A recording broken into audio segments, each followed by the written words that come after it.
গাজা যুদ্ধবিরতির পর বন্দি বিনিময় শুরু। পুরো আয়োজন দেখতে ট্রাম্প সশরীরে পৌঁছে গেলেন ইসরায়েলে।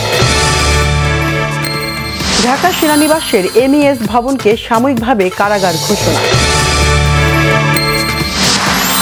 ঢাকা সেন্ট্রাল ইউনিভার্সিটি আইন দ্রুত কার্যকরের দাবিতে শিক্ষা ভবনের সামনে 7 কলেজ শিক্ষার্থীদের বিক্ষোভ। পুলিশের লাঠিপেটার প্রতিবাদে কেন্দ্রীয় শহীদ মিনারে এমপিওভুক্ত শিক্ষক কর্মচারীদের বিক্ষোভ। পিআরের বিষয়ে সিদ্ধান্ত আগামী সংসদের উপর ছেড়ে দিতে হবে বলেছেন বিএনপির মহাসচিব মির্জা ফখরুল ইসলাম আলমগীর।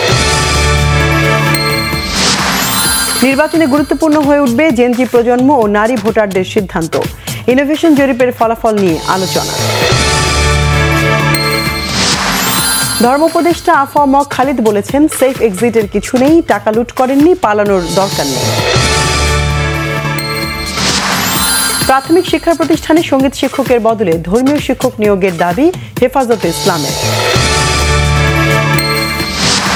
জুলাই গণ অভ্যুত্থানে সংঘটিত মানবতা বিরোধী অপরাধের মামলায় শেখ হাসিনা সহ 3 আসামির বিরুদ্ধে দ্বিতীয় দিনের যুক্তিতর্ক উপস্থাপন শেষ। জর্ডানে আজ শুরু এএফসি অনূর্ধ্ব-17 নারী এশিয়ান কাপের বাছাই পর্ব। প্রথম দিনেই স্বাগতিক জর্ডানের বিপক্ষে বড় পরীক্ষায় নামতে হচ্ছে বাংলাদেশকে।